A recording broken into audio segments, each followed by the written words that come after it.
For all you new car enthusiasts out there, my name is Corey Pratt, and this is Craving Cars.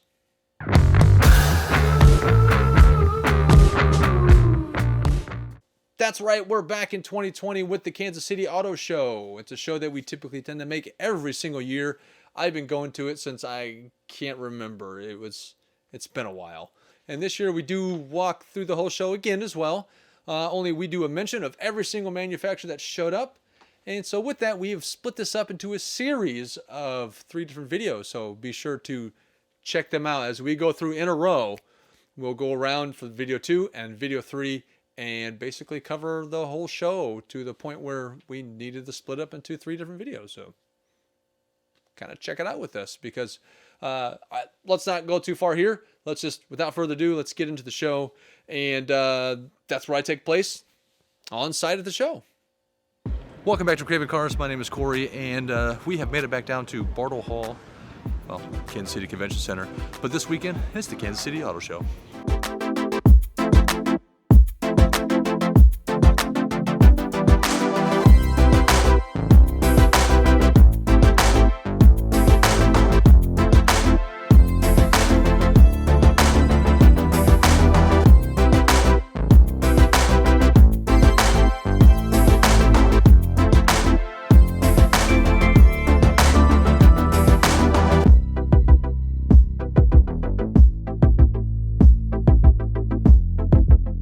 Well, first thing up the escalator, and if you are a Porsche fan, I don't know if you know anybody that's like that. This guy right here.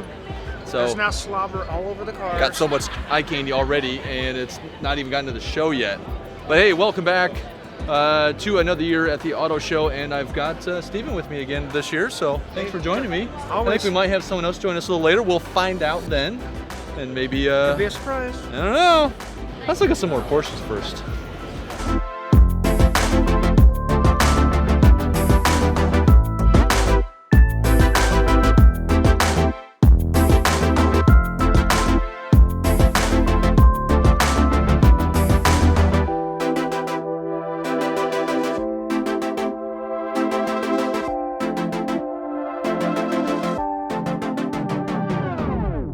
This is obviously something designed for extreme aerodynamics, but it's the powertrain that I'm most interested about.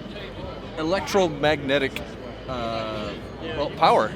That's something that has been talked about in the past, and maybe it will become more of a reality. But each wheel has its own electromagnetic motor, basically, to power this thing, and then of course just slip right through the wind with the design.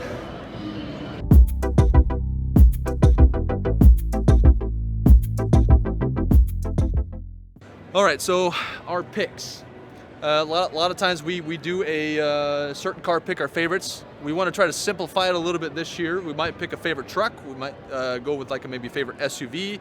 But when it gets to cars, since we're a little bit more car people, well, Steve, you're kind of a truck guy too. But when it's car people, we're going to look at cars probably just a little bit more. Would you say? Yeah. Yeah. So I want to pick a favorite car and then maybe pick a favorite sports car. But car could be sedan, could be whatever, right? Right. And then we're talking about maybe doing like a foreign or domestic? Foreign, domestic, and exotic, depending on how you want to clarify exotic. Okay. Because Porsche could go either way. Depends on which Porsche Exactly. you're getting. Yeah. So you got to watch how we clarify. I wouldn't this. think it's exotic if it's this $50,000 or $60,000 Porsche, but if it's a $200,000, I would say that would be okay. And that depends on what's exactly here on their end. We're not counting other personal cars that are here because there are some personal cars. There are the Kansas City Exotic Club. We know some people, some Lamborghinis now, this is here. all going to be new cars. Yeah, new car only, like car 2020 models, right? Right. Yeah. So foreign. And if we see enough concept cars, let's pick something that we're interested in the concept stuff too. But most of the time in Kansas City, we don't get a lot of concept stuff. So we'll go from there. We're gonna go look at one right now. So that's the gist. Let's go. Let's look at cars. Ford has a very good selection of their performance stuff nowadays, besides Mustang, Ford GT, and all that kind of stuff. And everybody should know of the Raptor, which is a pretty tricked out truck. But you know, they've come out with the Edge ST, the Explorer now. They have an Explorer ST now with the 3-liter EcoBoost V6. I don't know exactly the power output on that one. Do you, Steven? No, I do not. What do you think on the line that now that it seems like, are they trying to do a little bit like what Dodge does, where they try to make a performance version of every damn model that they do? I think so. By the same token, it gets a little old. Stick with a couple of your top vehicles, the 150, the Raptor, your Mustang, and make those your, you had the Focus RS. So, you don't need an Edge ST. It's still your little family. No. You know, Now, we were just the told Explorer on ST, the not Explorer bad. ST that people are tuning them and Yes. getting hellacious power just out of a tune. So that's interesting. But that's like, I hear that a lot though. I hear it a lot with the Volkswagen side and Audi side and a lot of turbocharged type sides. So let us know what you think of the Ford Performance line.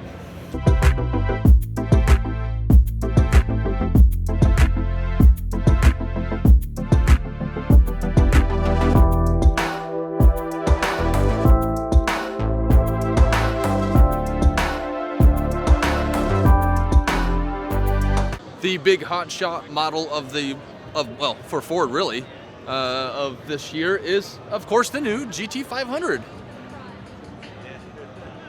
Is it the best muscle car that's available at this moment? Let us know, because it is pretty sick. So not only is the GT500 a fast car with 760 horsepower, I think so. it's a good track car too, isn't it? Oh, yeah. It shreds it up. So it ain't just a quarter mile type of thing like a Demon would be, per se. It does well all around. It was built to do all around. Yeah, and so more than likely, I would say this is absolutely the best, most monstrously built, best performance Mustang that's ever seen the light. Of course, it's got a Shelby badge on it, so it probably should be good. Oh yeah. Yeah. It's not gonna play around with Shelby. No.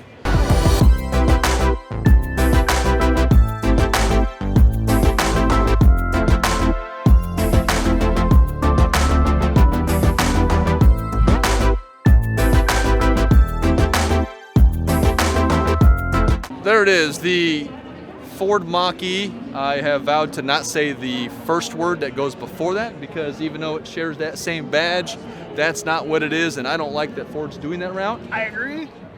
And I fully agree. Okay. I realize, my friends have already said they're trying to make Mustang its own name brand, but Yep. that is not a Mustang.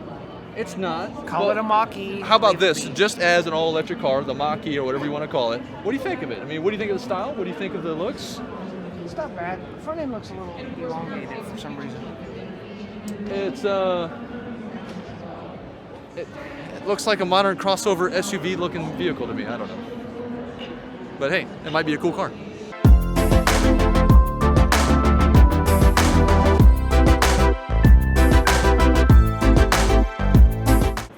Here is your Tremor.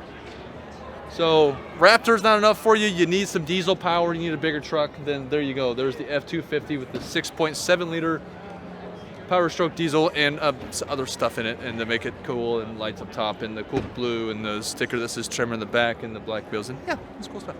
May not have a lot of options sometimes for that proper van, but for your van lifers out there, there is the Ford Transit, which seems to be a fairly decent choice, but there are some others. It depends on what you like. Ford always has a fairly decent sized display and a good deal. We're getting out of that. We are into the Mazda side of things, and let's see if Mazda has anything to talk about.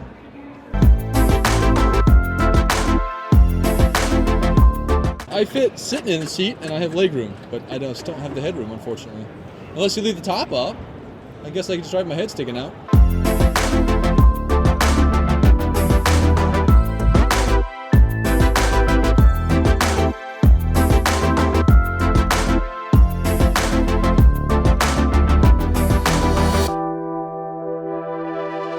Well, this was bound to happen.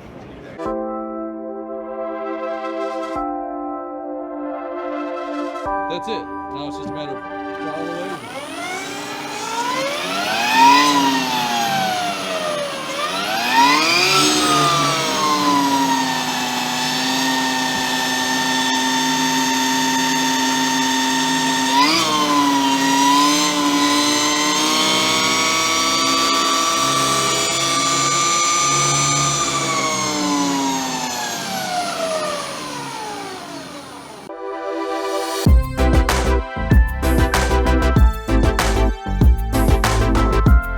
So obviously, it was bound to happen to have your electric motorcycles as well, and Harley Davidson does have one now.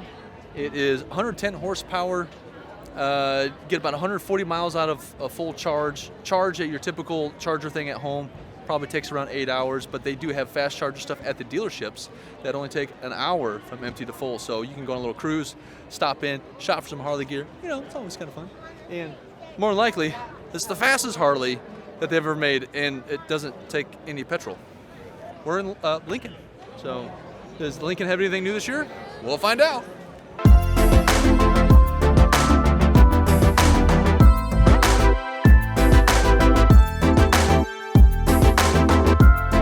And of course, right next to Lincoln, you have, well, the other main luxury American brand, Cadillac. Now, we've talked about this in the Driven Radio Show podcast, but Cadillac, of course, is getting rid of a lot of their cooler caddies, the higher performance ones. So that sucks, but let's see what else they brought in.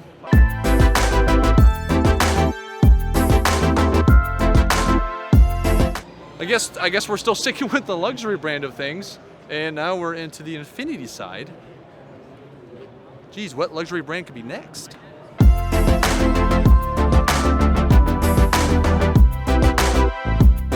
I will bring this one up on the Infiniti side. Well, we got the Q60, which has the 3-liter V6 twin turbo, 400 horsepower. Now, this is the one that they think they're going to be modeling the new Z on. We might be calling it the 400Z, not because of displacement this time, but because of the power.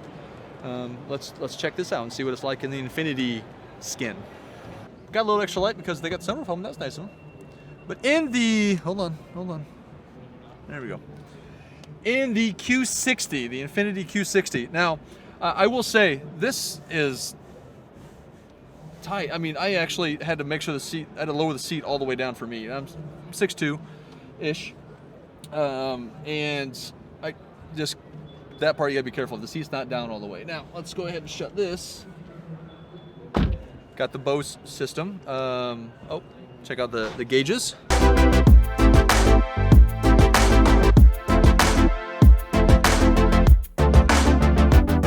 Now, once I'm in here, though, I mean, yeah, that's a little tight in the headroom, but it does. It feels pretty good.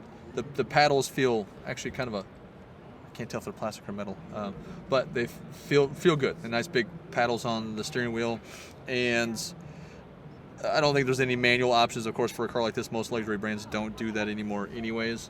But I'd be curious to kind of go out and take a look and see a little bit more of what the performance is like this, because maybe that'd give me an idea what it's going to be like for the new possible Nissan Z car that's coming out with this same power plant. But what's cool about that is they may actually be giving us a Z that's a better tunable type of engine. So with the turbos already just like back in the day with the 300ZX. So that would be really cool. With new modern day things, a lot of times with just the tune, you're already bumping the horsepower by a considerable margin. So we'll look into that. Maybe get around to an Infiniti dealership and get a test drive in the Q60. Let us know what you think.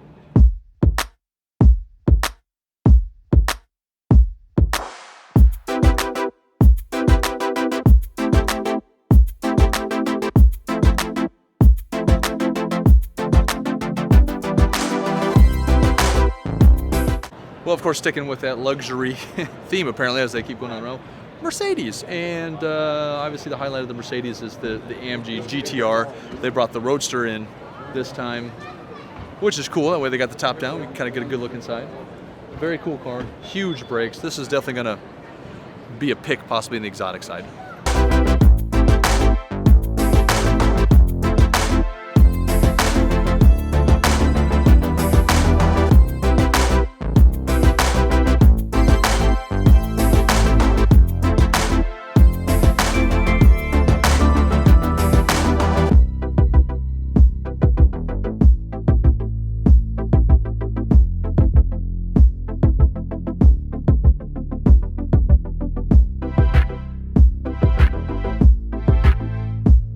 So what do you think of the new designed G-Wagon? They really kept the old school boxy look, a lot of cool little features, but I mean, they cleaned up a lot of the stuff that was kind of weird on the other one. So I think it's pretty cool. 577 horsepower and over 600 pound-feet of torque.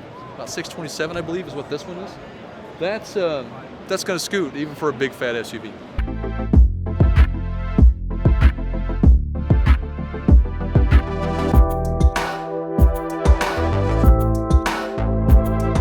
For your more hardcore van lifers, go with the Sprinter. This is a 3-liter turbo V6 diesel, and this is also the 4x4 version. So you can really build this thing out. Granted, this is going to cost you nearly $70,000. But if you want to build that off-road camper van and not have to worry about money as I smack the guy that's coming to the show with me, then buy that one. If there isn't a happier man than seeing a Corey inside of a Porsche. This one this year is the Cayman GTS. I believe there is a 911 version, maybe the 992. We're going to take a look at that here, hopefully in just a second. But just to give you an idea, remember I sat into that Q60? I had an easier time getting into this. And this is a far smaller car.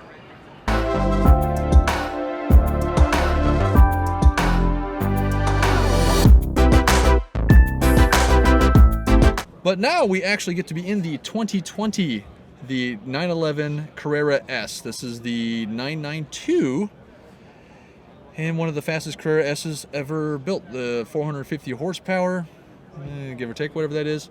But the amount of the launch control that this car has with the PDK is absolutely just ridiculous for this car. You would expect it to be that on a much more higher horsepower or more expensive car.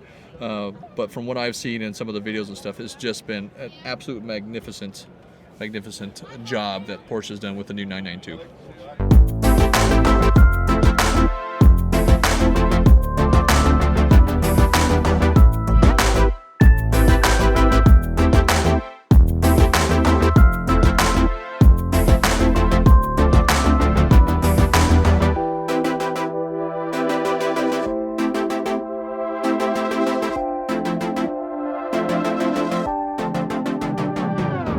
But on a more high-end note of Porsche, one of their more biggest cars in the mainstream media at the moment is the Taycan right here. This is the turbo version. Now don't say, don't like the turbo thing because there's no turbo in it. That's just a trim level. There's actually one above that called the Turbo S. That's even a little bit faster than this one, but it has proven to be, so far, a pretty rad performance electric automobile.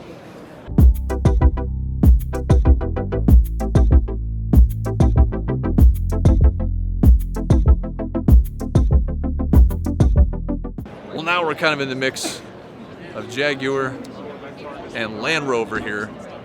So it looks like the majority that showed up for these are going to be the SUVs. Of course, that's what Land Rover is, in the luxury SUV brand, like the new Defender there, for instance. We'll take a closer look at that here in a moment. And then, of course, with the mix of that, we have a little bit of Maserati, Alfa Romeo. Well, let's dive in. Cool thing is we did get to see the new Land Rover Defender, which I was really kind of curious about because I've always kind of liked the old Defender, like the really old school ones. Unfortunately, she's done be locked up. Can't get in this one. But kind of looking through the window, there's definitely something I wouldn't mind taking a look on the SUV side of things. I think it would be really cool to take a look at. And go for a drive. And off-road. And just have fun in it. And whatever. And use your imagination.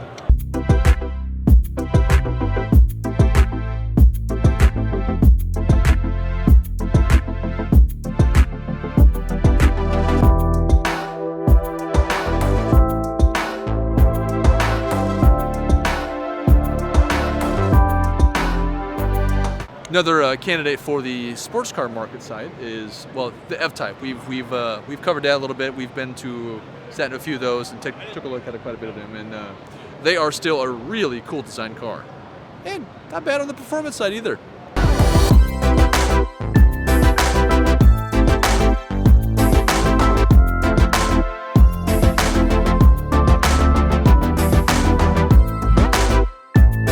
Okay, now Volkswagen, and you guys know I do have a GTI, which I still love, and I really do think they're really a great, not too expensive vehicle that's really a good all-arounder for transport people, performance, cargo space, all that kind of stuff. It's a very practical car.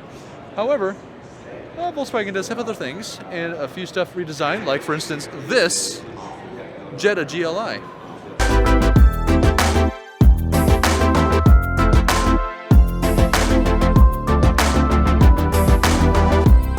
So in the new Jetta GLI, the cool thing is you can get kind of an upper trim that's basically kind of what it's like, and get a lot of the bells and whistles, sporty like, and still get a proper manual transmission.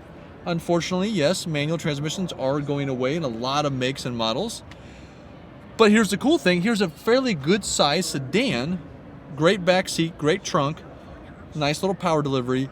And if you are one of those big fanatic manual transmission, gotta have it kind of person, then put this one on your radar. Go check it out. There's not a whole lot of options out there.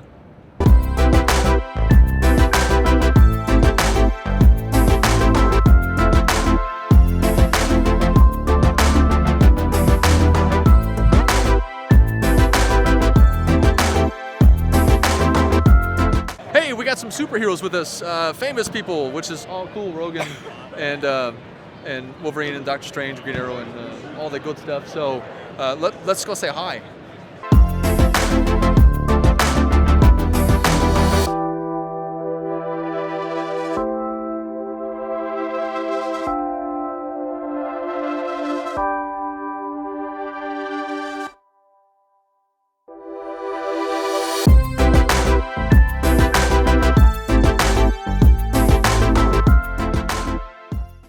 Thanks for joining in with this week's segment of the Kansas City Auto Show for 2020.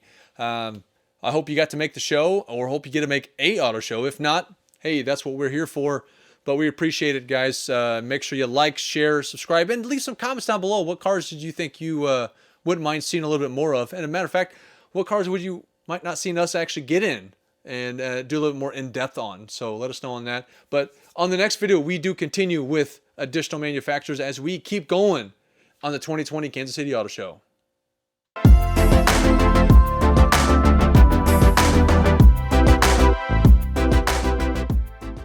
We have famous people here, of course, to make us feel safe. So with Doctor Strange and really, that's going at the end. I mean, come on. Okay, so that's good. That part was good.